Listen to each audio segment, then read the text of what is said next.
उद्धव ठाकरे आणि राज ठाकरे यांच्या युतीवर भाजपची प्रतिक्रिया समोर आली आहे।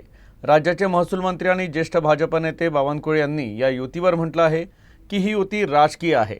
उद्धव ठाकरेंच्या पक्षाला इतिहासातील सर्वात कमी मतं मिळतील।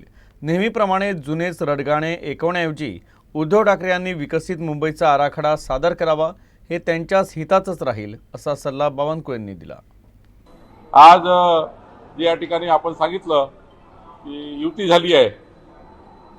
खरं तर मी सकाळीच सांगितलं, राजसाहेब आणि उद्धवजीमध्ये जी युती झाली आहे ही युती खरं तर या राजकीय जे अस्तित्व आहे ते राजकीय अस्तित्व जे आता लयात चाललं आहे ते लयास गेलेलं राजकीय अस्तित्व टिकवण्याचा हा एक प्रयत्न आहे। पण महाराष्ट्राची जनता महायुतीच्या मागे उभी आहे। महाराष्ट्राची जनता ही विकसित मुंबई, विकसित महाराष्ट्राकरता मतदान करणार आहे।